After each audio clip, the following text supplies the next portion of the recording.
Bom dia, meus queridos irmãos. Que a paz do Divino Mestre Jesus, essa paz que nos envolve nesse momento, nesse domingo, graças a Deus, não tão calorento, né? Amanheceu muito gostoso hoje. E que nós possamos aproveitar essa manhã de reflexão, que ela seja útil a todos nós, né? E que Jesus nos ampare nesse propósito. Bom, antes de iniciar a exposição da manhã, eu quero fazer só um trabalhinho de estatística aqui. Ó, levanta a mão quem tomou contato com a doutrina espírita por força do núcleo familiar. Por exemplo, eu nasci, minha família já era espírita e eu fui conduzido para conhecer a doutrina por conta disso. Quantos aqui têm essa característica? Um número razoável, né? Tem umas 10 pessoas, ótimo. Consequentemente, os outros que não levantaram a mão, o contato com a doutrina se deu de forma diferente. Agora eu pergunto, desses que não foram, esses 10 aí, quem teve um contato com a doutrina espírita por curiosidade, por algum chamamento? Não, eu preciso ter um contato com a espiritualidade, alguma coisa está me chamando, curioso mesmo, quis conhecer a doutrina. Quantos que... Bom número. Aí vem a pergunta que eu queria chegar. Aí, quantos daqueles que chegaram à doutrina espírita por conta de um problema? Estava com alguma dificuldade, seja ela de cunho emocional, física, seja lá o que for, e chegou ao ouvido dessa criatura, não, vai lá numa casa espírita, que lá talvez você ache conforto para ele ser o seu problema. Olha, surpreendeu. Mas ganhou, tá? Mas ganhou. Por que eu fiz esse questionamento? Aqui pode ser que seja um público um pouquinho diferenciado, como de fato estatisticamente o é. Mas nesse mesmo questionário feito lá na capital paulista, tem um pesquisador estudando as atividades que se desenvolvem numa casa espírita. Ele chegou à conclusão lá do universo de centros que ele conseguiu investigar, quase 130 centros espíritas. Ele chegou num número assim significativo. Neste público que tem o contato com a casa espírita, 93% daqueles que tiveram contato com a doutrina foi por esse terceiro motivo: uma dificuldade, uma dor, um sofrimento de alguma forma. 93%. Aqui deu no máximo 60%, tá? Então aqui, graças a Deus, não está tão perturbado assim, né? Ou então ainda nem chegaram ainda aqueles que precisavam, né? Mas 93%. E aí, investigando as atividades na casa espírita, essa mesma pesquisa constatou que praticamente 90% das casas espíritas ofereciam algum tipo de tratamento espiritual, justamente por conta dessa necessidade tão grande de acolher aqueles irmãos que chegam na casa espírita em busca de um alento para a sua dor, para o seu sofrimento. Por conta disso, a temática de hoje é falar um pouco sobre esse tratamento espiritual. Nós já tivemos a oportunidade de falar sobre esse tema no sábado, porque o sábado, inclusive, é um dia reservado para o tratamento espiritual, mas achou-se por bem também que a gente falasse um pouquinho disso aqui aos domingos, tá bom? Então, a temática de hoje é sobre o tratamento espiritual. E eu vou usar do recurso aí da apresentação, que vai facilitar o desenvolvimento da nossa exposição.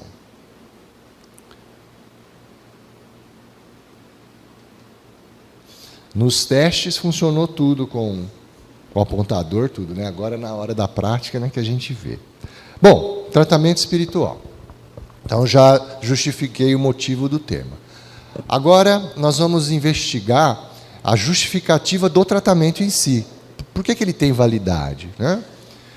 Ora, quando a gente começa a estudar a doutrina espírita, lá na segunda parte do Livro dos Espíritos, onde Kardec dedicou o estudo do mundo espírita ou mundo dos espíritos, Kardec ele vai investigar a natureza deste que é dito o princípio inteligente da criação, o espírito. O seu relacionamento com o plano espiritual e com o plano material. Então, todos os questionamentos da segunda parte envolvem o espírito e a sua integração com o plano espiritual e o plano material. Num determinado momento, quando ele pergunta o que seria esse espírito, né? Aí recebe a resposta, é o princípio inteligente da criação. O que seria a alma? A alma é esse mesmo espírito, só que habitando um corpo material. Então, o espírito encarnado, ele recebe um nome aqui, a classificação de alma. E o que seria o corpo? Né? O corpo é só esse elemento material que dá abrigo a esse espírito. E aí, em determinado momento, Kardec faz a seguinte indagação. Está funcionando. Lá na questão 135 do Livro dos Espíritos. Além do espírito, a alma encarnada, né, e do corpo físico, há algum outro elemento que constitui o ser que aqui habita no plano encarnado? Então, há, além da alma e do corpo, alguma outra coisa? E ele recebe a informação, que provavelmente é de conhecimento de todos, que há um terceiro elemento, que seria o laço que liga a alma ao corpo. E de que natureza é esse laço? Importante essa informação, é de natureza semimaterial, isto é, de natureza intermediária entre o espírito e o corpo físico. É preciso que seja assim, para que os dois se possam comunicar um com o outro. Por meio desse laço é que o espírito atua sobre a matéria e reciprocamente. Todo mundo sabe que ele está falando do perispírito, né? Então, o perispírito é esse laço que une o espírito e corpo físico. Tá?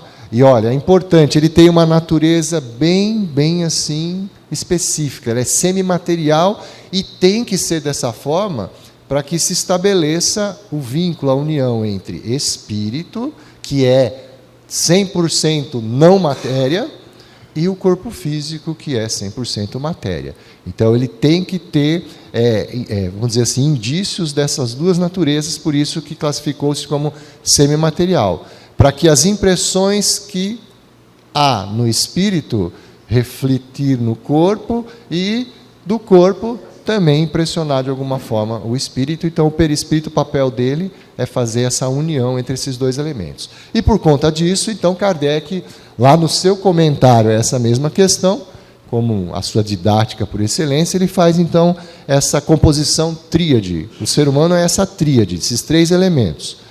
Primeiro, o corpo, que seria o ser material, que todos os animais encarnados aqui também possuem essa mesma natureza. A alma, que nada mais é o espírito encarnado, e o princípio intermediário, e aí é a primeira vez que ele chama lá, o perispírito, que seria a substância semimaterial e serve de primeiro envoltório ao espírito e liga a alma ao corpo. E ele faz aquela analogia com o fruto, né? Seria o germe, perisperma e a casca. Como eu disse, é o comentário de Kardec, a questão 135. Então, de uma forma bem assim, simplista, o que ele classifica lá quando ele recebe a resposta, o que seria o espírito, eles tentam, pensa numa flâmula assim, que pode ter uma cor, dependendo, cada um tem uma certa sensibilidade de perceber esse espírito quando no plano espiritual, o perispírito, que serve como primeiro envoltório, e o corpo. Então, esses três elementos constituem a nossa existência aqui física corporal. Por que é importante a gente estabelecer esse conceito? Ora, se eu agora entendo que eu não sou só isso aqui, o meu conceito de saúde, ele não pode ser mais o mesmo, né? Ele se amplia e muito.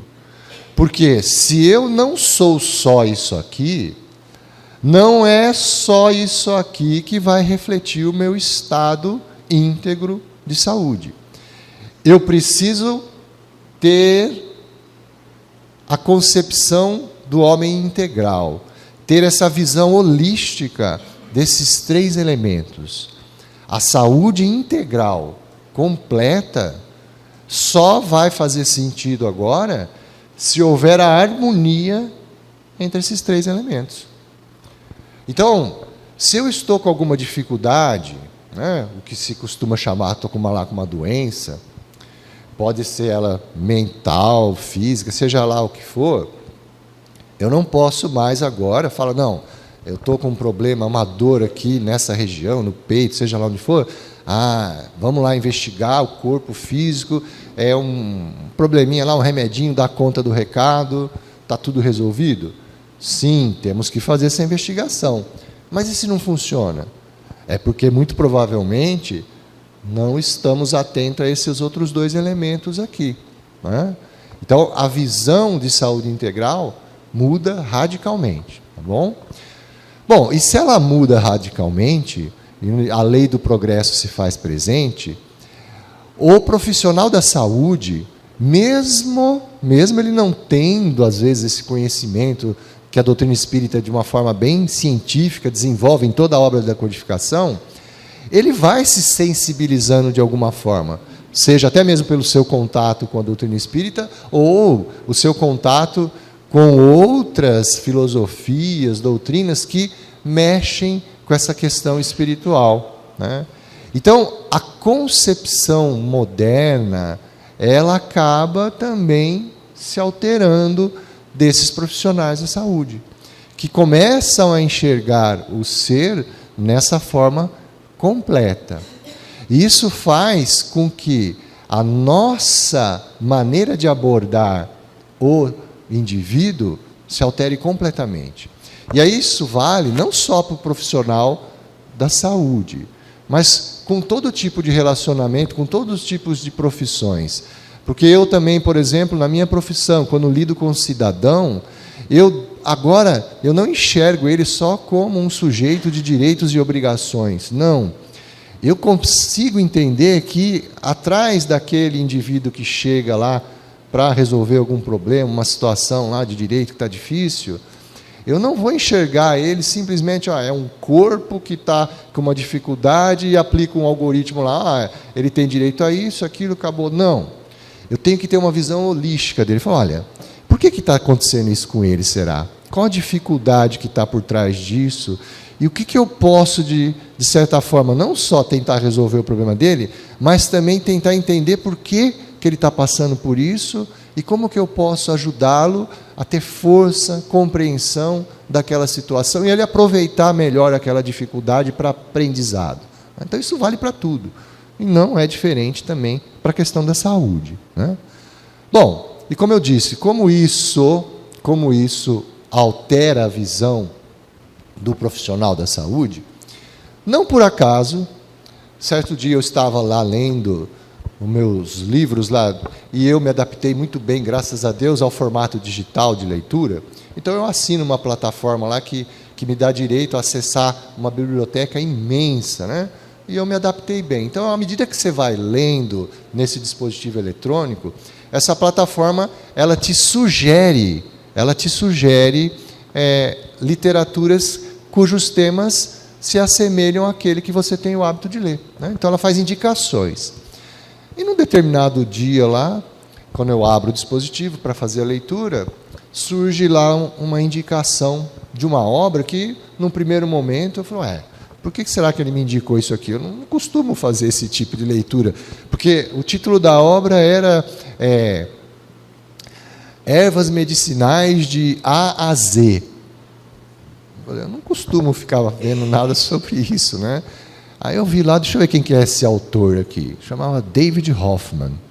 É um médico norte-americano que se especializou na área da medicina, mas uma medicina mais natural. Ele é herbologista, ou seja, ele trabalha justamente com ervas medicinais. E tem uma experiência de mais de 35 anos nessa área. Tudo bem. Daí, por curiosidade, eu baixei o livro, né, porque estava gratuito na minha biblioteca, e comecei a ler a obra. Poxa, na primeira parte da obra, a introdução, o prefácio, quando ele começa a explicar como que foi a experiência dele com a herbologia, tudo, Aí eu falei, agora sim. Agora eu entendi porque me indicaram essa obra aqui. Não era por conta das ervas lá, que depois os capítulos se desenvolvem, ele divide toda a matéria, né? Problemas respiratórios, estomacais, circulatório, e vai indicando uma erva para cada um. Então, isso aqui não me interessou tanto quanto a primeira parte da obra, onde esse profissional ele já começa a ter essa visão aqui, a demonstrar essa visão. E por conta disso, ele até entende que esse elemento aqui, ele é essencial no processo que a gente vai chamar de cura. Olha que interessante, né?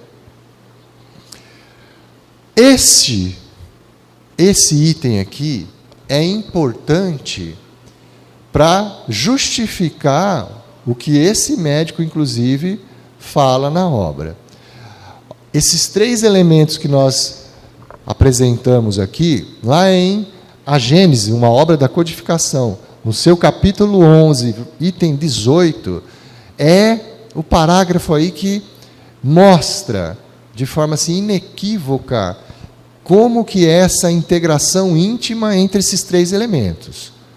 Que aí justifica o que a gente vai falar lá, que o médico falou, e o que a gente tem como base do tratamento espiritual. Olha só a forma que Kardec coloca a integração entre esses 3 elementos. Quando o espírito tem de encarnar num corpo humano em vias de formação, um laço fluídico, que mais não é do que a expansão do seu perispírito, então ele já começa, no processo de encarnação, o espírito tem que se ligar no corpo material, e como se inicia essa ligação? Um estreitamento do perispírito, formado aquele famoso cordão fluídico, que a gente vê na literatura espírita.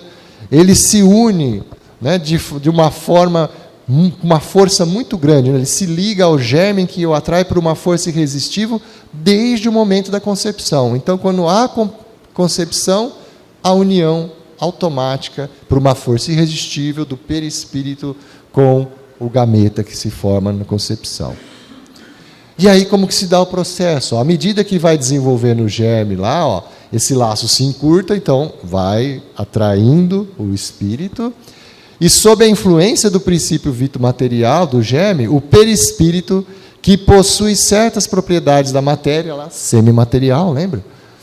Se une molécula a molécula ao corpo em formação, donde o poder dizer-se que o espírito, por intermédio do seu perispírito, ele se enraiza de certa maneira nesse germe como uma planta na terra. E quando o germe chega a seu pleno desenvolvimento, completa é a união e nasce então o ser para a vida exterior. É íntima essa ligação, não tem como dissociar, espírito, perispírito e o corpo físico. Olha lá o perispírito molécula a molécula unido com o corpo físico. Então, as impressões de cada um desses 3 elementos, eles se comunicam. Então, o espírito, através da sua postura, pensamento, tudo que ele elabora, ele de alguma forma transmite para o corpo físico, inclusive através do perispírito, e vice-versa. As impressões que acontecem no corpo físico, alguns exageros, abusos, ele reflete no perispírito, e isso de alguma forma impressiona comportamentos que alteram a percepção do espírito, e faz esse fluxo contínuo de troca de impressões.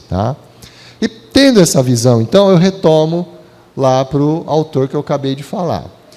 Olha só o que ele coloca lá nessa introdução da obra.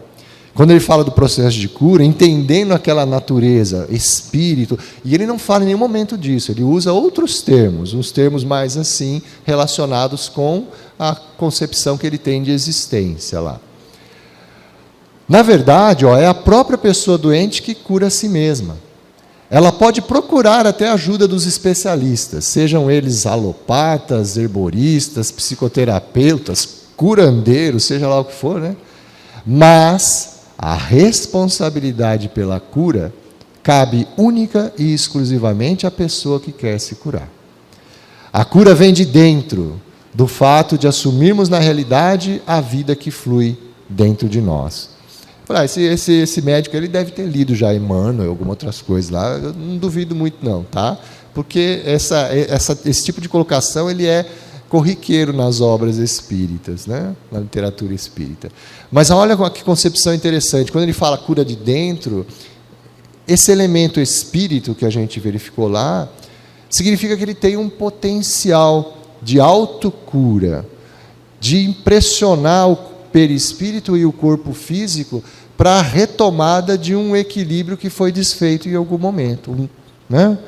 Essa é a propositura dessa afirmação do médico. E quando ele faz essa afirmação, de certa forma, então, ele abarca esses 3 elementos, e tem uma figurinha que ele coloca lá na obra, que eu trouxe aí, a próxima imagem, que ele faz uma proposta, então, de tratamento. Ele fala, olha, a essência é a autocura. É a autocura. O indivíduo tem o potencial de curar-se quando há o desequilíbrio. Só que ele precisa de recursos.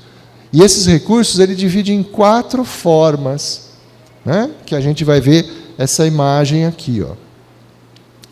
Eu vou ler aqui porque está um pouquinho embaçadinho, mas ele chama assim, olha, para atender essa visão holística do ser humano, olha, eu tenho aqui 2 partes aqui interessantes. O que ele chama de graça, né, que seria algo divino, que seria concedido de alguma forma por algo, entre aspas, sobrenatural. Gaia é o sinônimo, para quem não sabe, da Mãe Terra. A Terra, ela recebe esse nome. E depois, 2 outros núcleos aqui, que também podem ajudar nesse processo de autocura. Então, ele sugere uma abordagem para o tratamento, ó, nesses 4 níveis aqui. Ó. O que ele chama aqui de remédio. Então, quando ele coloca esses 4 níveis aqui, ele fala, olha, às vezes eu não posso abrir mão do remédio, porque a necessidade está lá exclusivamente no corpo físico, que tem algum déficit, por exemplo, de algum nutriente, algum desequilíbrio físico-químico, que é o remédio que vai atuar de forma eficaz para restabelecer o equilíbrio. Então, é um elemento que você tira da terra, por isso que ele chama aqui a união íntima do remédio com a terra. E aí há os vários tratamentos, quando você usa um analgésico, usa quimioterapia, alopatia, as próprias ervas, são princípios ativos que você está utilizando da terra, que vão, de alguma forma, auxiliar no tratamento quando se identifica que há um déficit aí no corpo material. Maravilha. Mas e quando isso aqui não dá conta? Então você tem mais outros 2 recursos para abordar. Por exemplo, o tratamento com o corpo diretamente. Vamos supor que você tem alguma comorbidade por conta de uma má formação congênita e que se identifica que um procedimento cirúrgico vai ser necessário para dar uma arrumadinha naquilo lá. Ora, então, esse procedimento vai ser extremamente útil, né? E inúmeras outras. Eu estou lá com uma contratura muscular, está tudo aqui preso. Então, eu vou lá, ó, tem massagem, acupuntura, quiropraxia, a própria cirurgia, que são elementos também necessários para restabelecer um equilíbrio que foi desfeito também no corpo físico, né? Ótimo. Ainda assim não deu certo, continua com algum probleminha lá. Opa, então vamos investigar mais alguma coisa. Vamos aqui para a parte da psicoterapia. Porque, olha, vamos supor que naquela visão agora holística, os 3 elementos, espírito, perispírito e o corpo material, aquele cidadão, né, extremamente nervoso, o cara se irrita com qualquer coisa, o famoso pavio curto, né? Então investiga-se aqui, ó, não tem déficit disso, o corpo está tudo em ordem, mas ele tem lá sempre está com problema lá estomacal, ou pressão está elevada, e não tem nada aqui que se investiga que pode justificar isso. Aí começa a se investigar esse comportamento raivoso dele.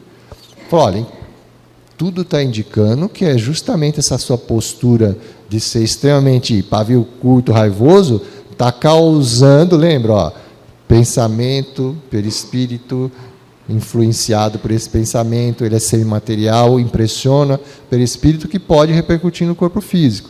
Então, para esse tipo de situação, as psicoterapias, lá a gente faz toda a parte de psicanálise, os encontros lá, as terapias de uma forma geral, esse atendimento, meditação, todas essas terapias que tentam, de alguma forma, amenizar essa conduta do cidadão, ela vai ser extremamente útil também no reequilíbrio daquelas forças, energias que fazem aquele fluxo entre os três elementos.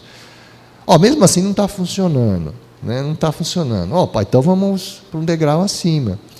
Olha, será que tudo isso que está acontecendo não está lá na concepção sua do que é um ser integral, uma saúde, o que é harmonia? Você, na verdade, como espírito imortal, tem um histórico aí de encarnações passadas, onde o que conduziu a sua existência foi ódio, mágoa, rancor, tudo os vícios que classificam o espírito ainda como imperfeito, e aquilo é o que continua a conduzir a sua existência. Você precisa se conectar com algo mais alto, uma frequência maior, desenvolver a sua espiritualidade. É o que ele chama da integração espiritual, oração, fazer invocação, que ele chama lá os curamentos, é essa parte espiritual. Então observe, essa proposta dele, de alguma forma, ela abrange você mexer com aqueles três elementos, espírito, perispírito e matéria, né? Sem dúvida nenhuma. E aí, quando a gente vê essa colocação aí, a gente lá investiga na obra espírita, por isso que eu falei do Emmanuel lá, existe aquele livrinho cujo título é Emmanuel, psicografado por Chico Xavier, ditado pelo Espírito Emmanuel, e lá no capítulo 23 tem uma mensagem cujo título é esse, a saúde humana. Eu só fiz um recorte, mas que vem ao encontro do que está sendo dito até agora. A saúde humana nunca será o produto de comprimidos, anestésicos, soro, de alimentação artificialíssima. O homem terá de voltar os olhos para a terapêutica natural que reside em si mesmo, na sua personalidade, no seu meio ambiente. Há necessidade, nos tempos atuais, de se extinguir os absurdos daquela fisiologia dirigida. A medicina precisa criar os processos naturais de equilíbrio psíquico, em cujo organismo, se bem que remoto para as suas atividades anatômicas, se localizam todas as causas dos fenômenos orgânicos tangíveis. Ou seja, em outras palavras, olha, você tem que enxergar o indivíduo como um todo. Espírito, perispírito e matéria. É aí que você vai conseguir um tratamento perfeito, completo e ideal. Certo? Ótimo. Então nós chegamos aqui que há toda uma visão mais completa do indivíduo.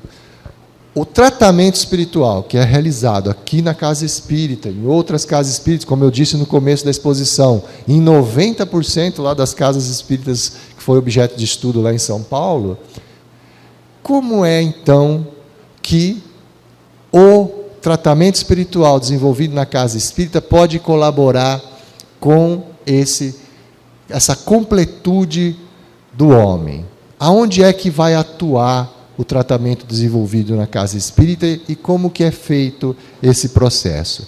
Então, como dissemos, vai ser importante a Casa Espírita mostrar para o indivíduo que vem aqui em busca dessa melhora, desse acolhimento, que tem que existir esse conceito da integração espiritual.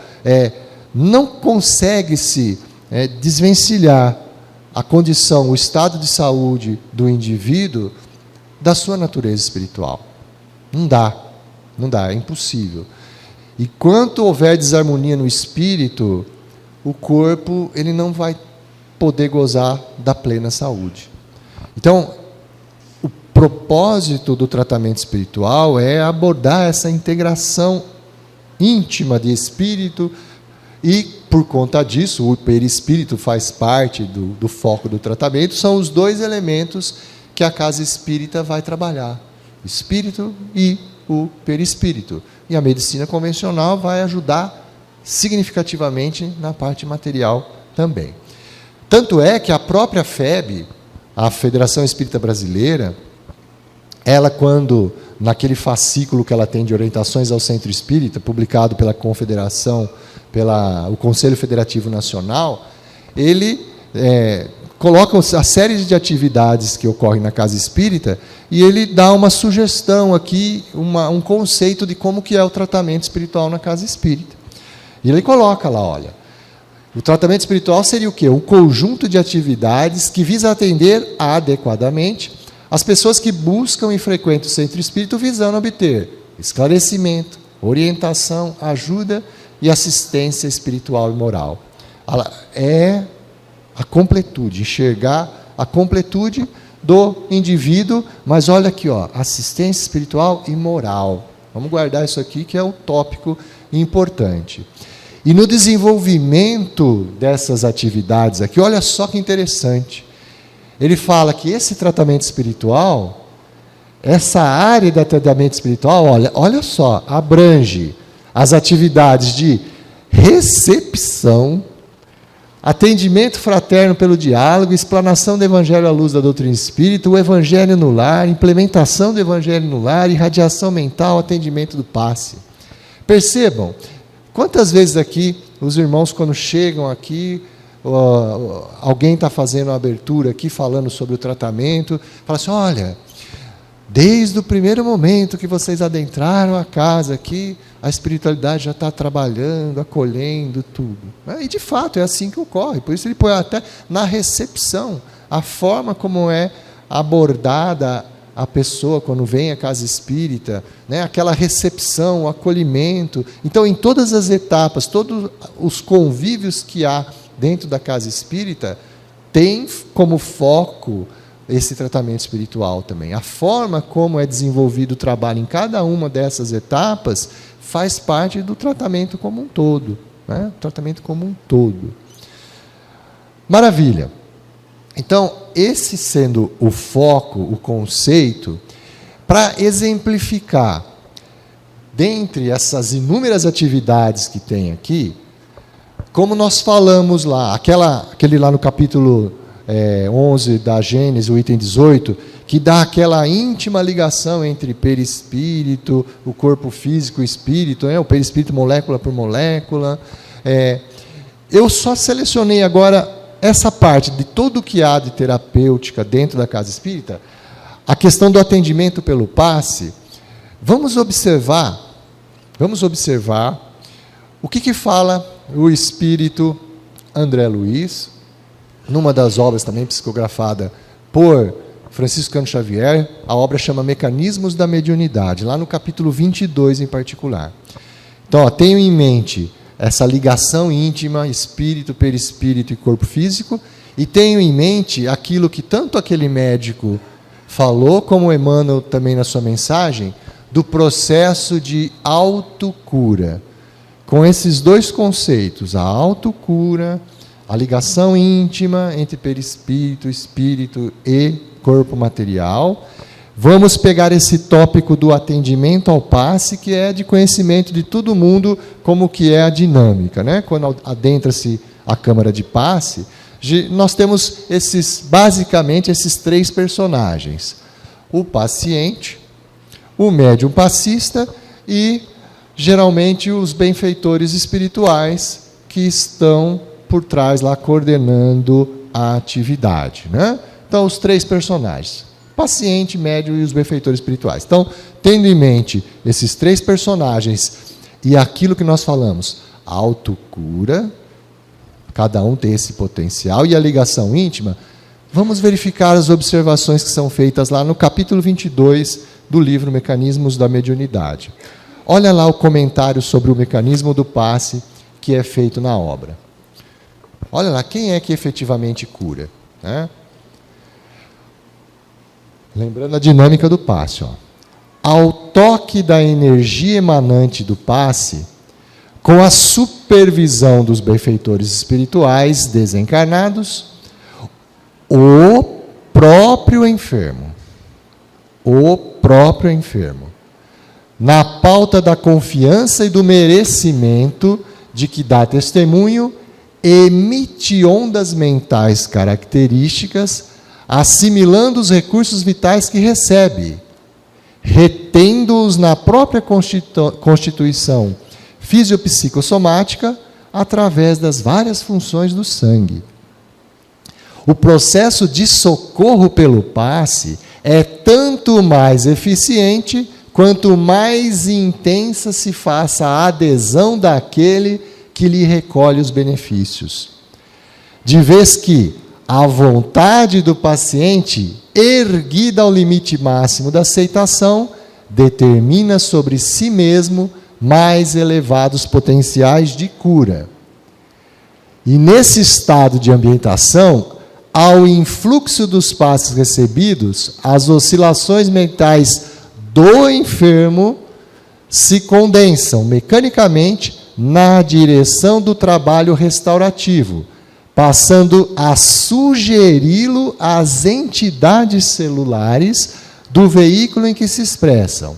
E os milhões de corpúsculos do organismo fisiopsicossomático tendem a obedecer instintivamente às ordens recebidas, sintonizando-se com os propósitos do comando espiritual que os agrega. Olha que informação preciosa, fundamental e que vai ao encontro do que a gente falou lá atrás, a autocura. Então, quando a gente recebe o passe, por exemplo, sim, estamos recebendo elementos benéficos e salutares. Mas o que estamos fazendo com eles? Olha a analogia com o tratamento material. Você vai ao médico, o médico faz um exame, pede, ele constata lá que você, de fato, está precisando de um medicamento que vai reequilibrar algum probleminha seu lá. Ele prescreve. Está aqui, olha, esse medicamento, a dosagem é essa, a posologia é essa, você tem que fazer dessa forma.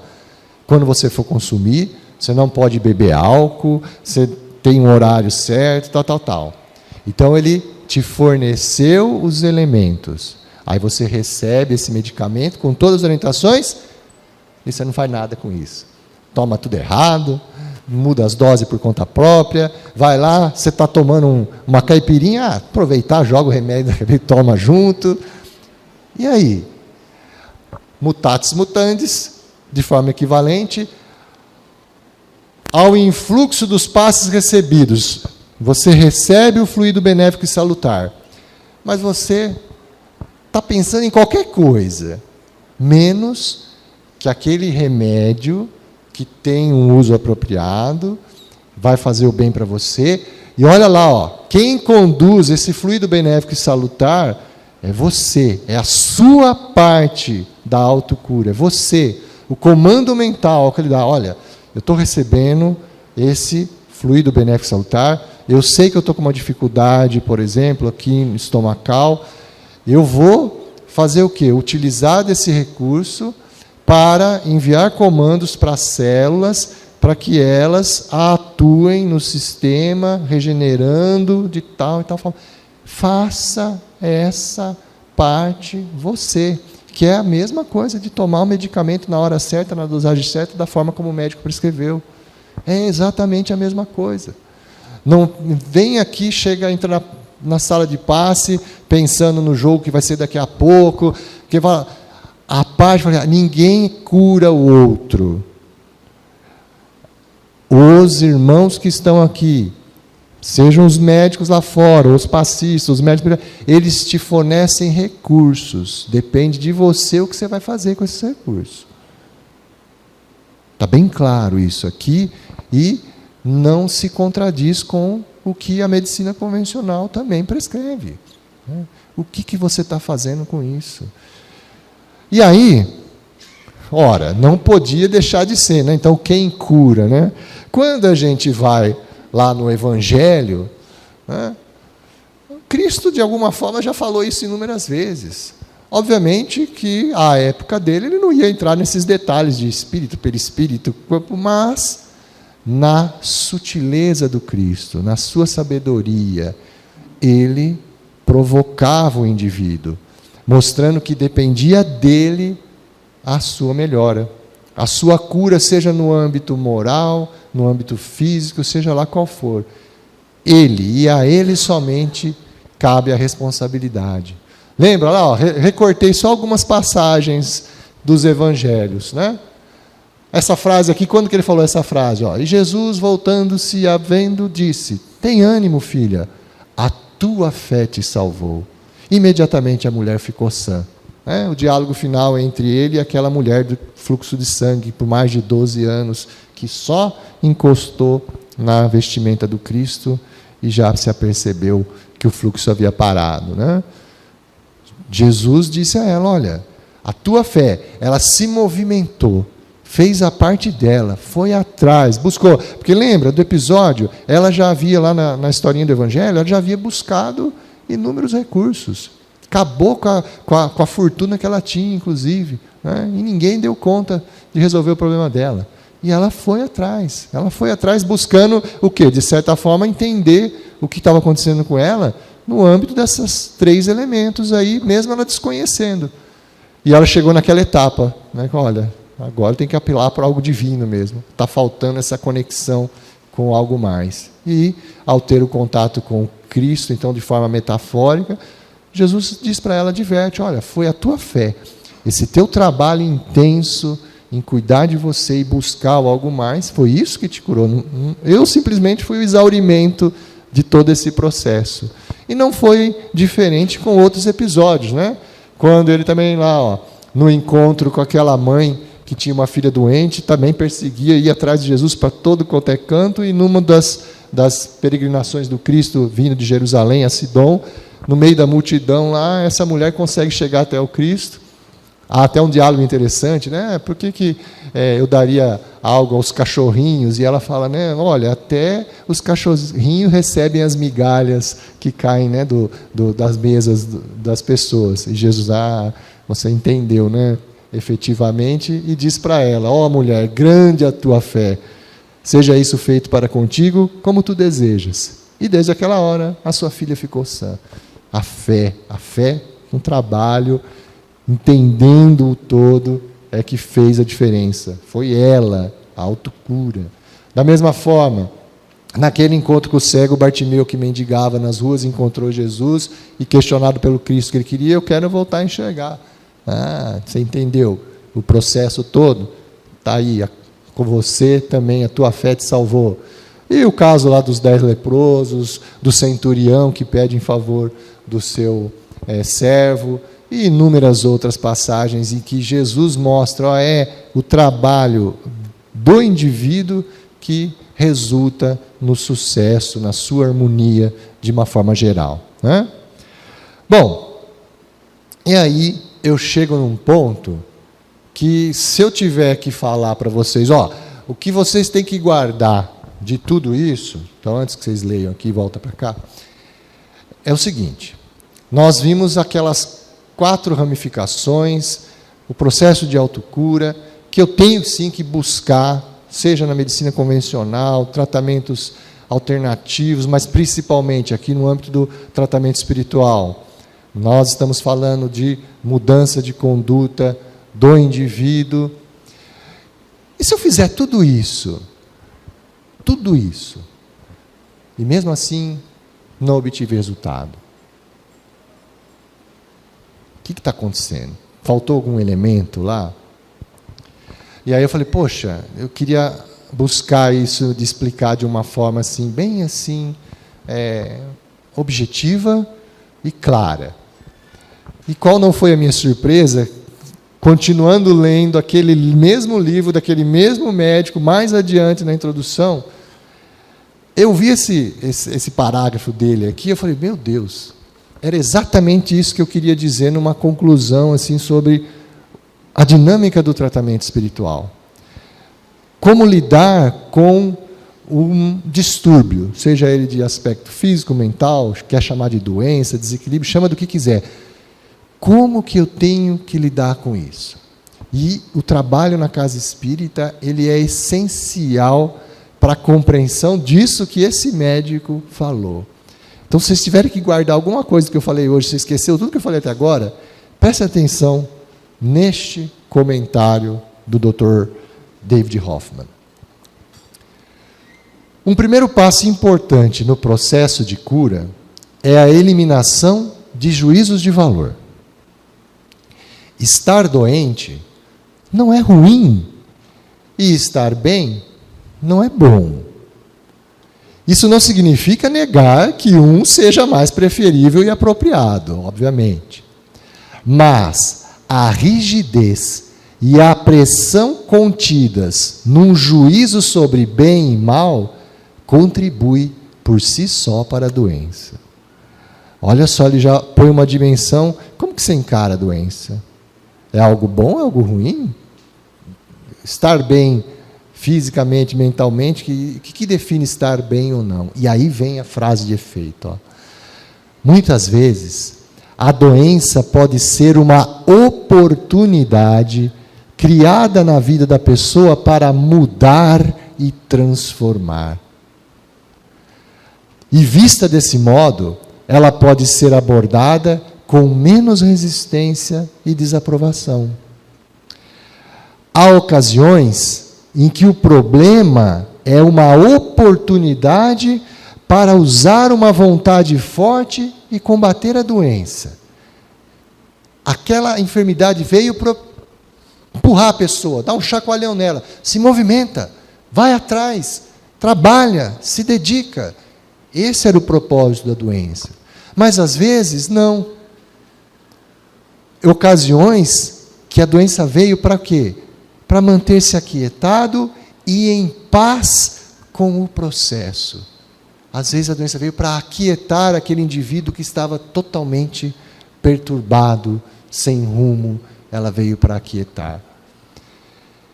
É impossível generalizar quanto ao modo de abordar a lição oferecida. Julgar a lição ou a si mesmo é um equívoco. Sensacional a observação desse indivíduo. Por quê?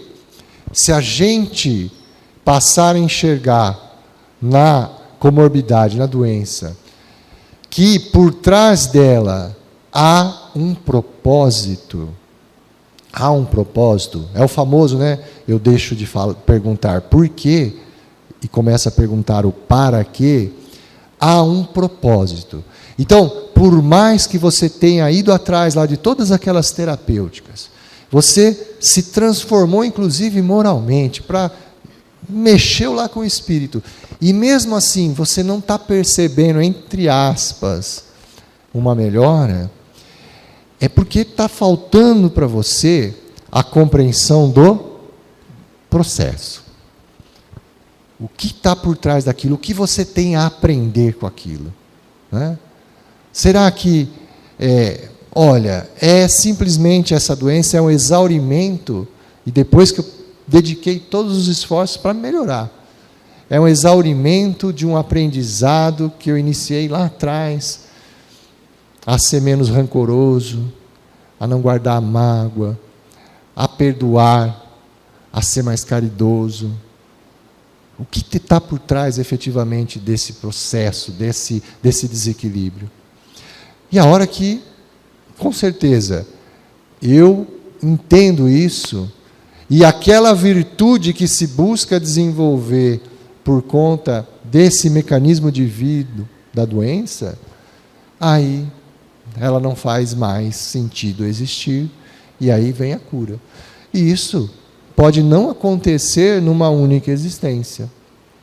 Pode ser um processo que se desenvolva por mais de uma existência. Então, aquele que vem, por exemplo, na casa espírita em busca do tratamento espiritual, e vai, desencarnou. Não se apegue ao aqui e agora exclusivamente. Entenda o processo. O processo.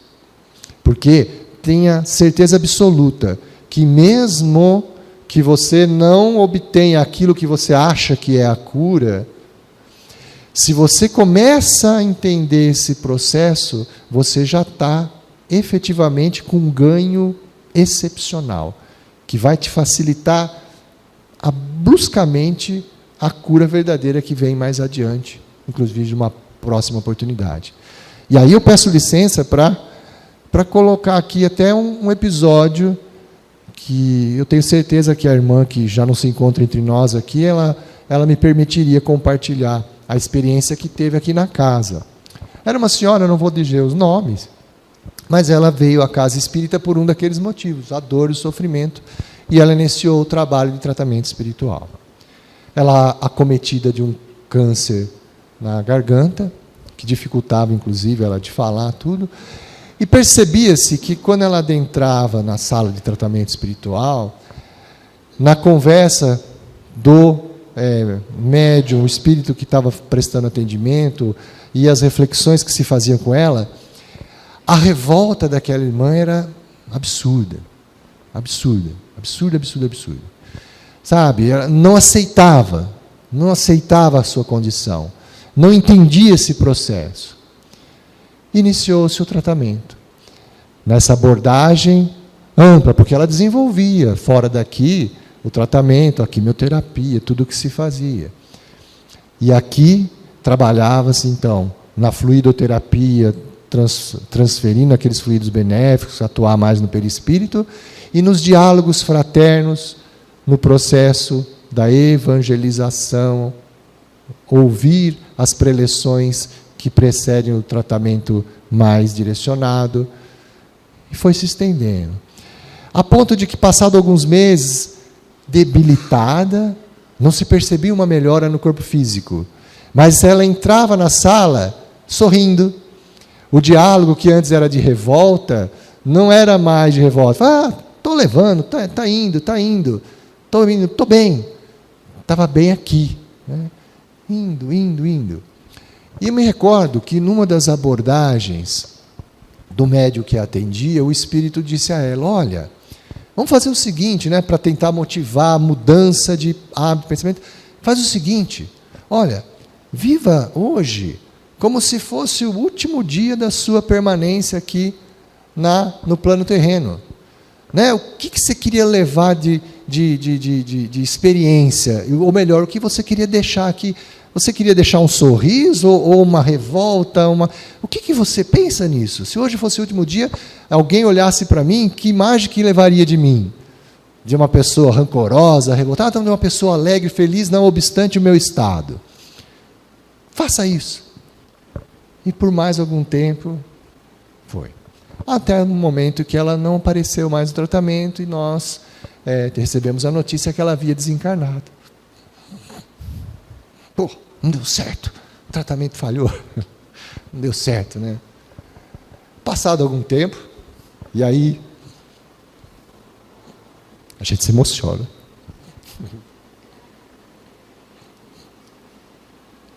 Eis que a misericórdia divina permitiu que ela deixasse uma mensagem para a gente, do lado de lá, né?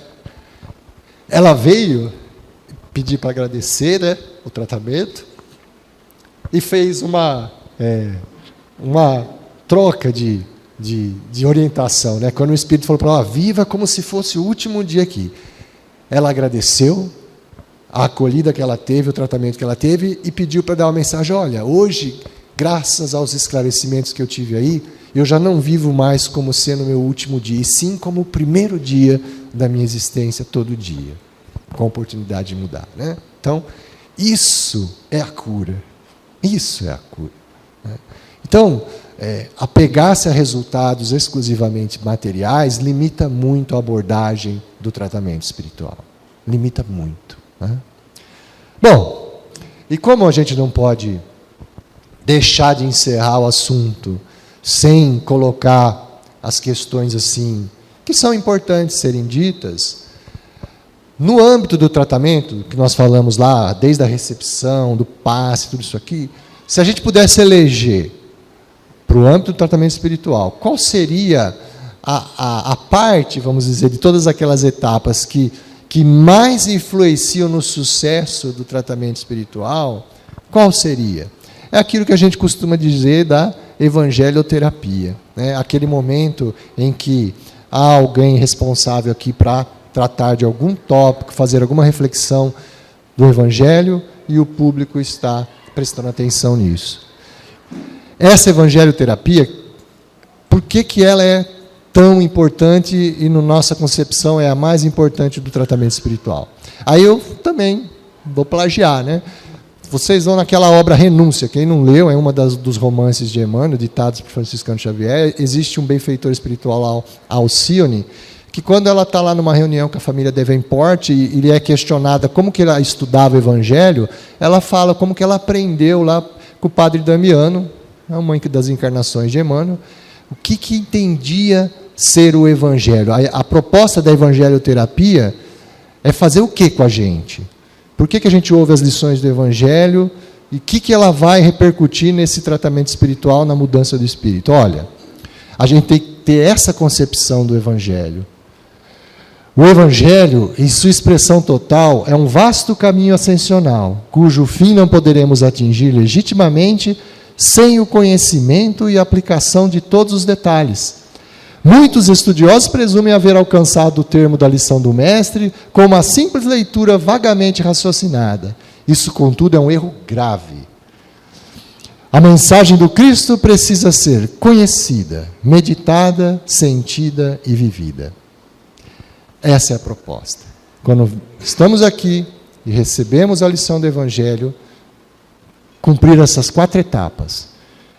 Vem, lhe apresenta, você conhece. Conheceu a lição? Conheceu. O que você vai ter que fazer agora? Medita sobre ela. Medita. Dá o próximo passo lá. Conheceu? Meditou? Compreendeu a essência dela? Passa a sentir aquilo. Porque a partir do momento que você sente, você se habilita a vivenciar na plenitude o Evangelho. E quando a gente fecha esse ciclo, a gente conseguiu a transformação moral tão buscada, que aí vai me trazer a harmonia espiritual e vai repercutir no corpo perispiritual e no corpo físico também. E como eu não poderia deixar de ser meio chatinho, né? É óbvio que por trás de tudo isso tem o compromisso nosso com o tratamento.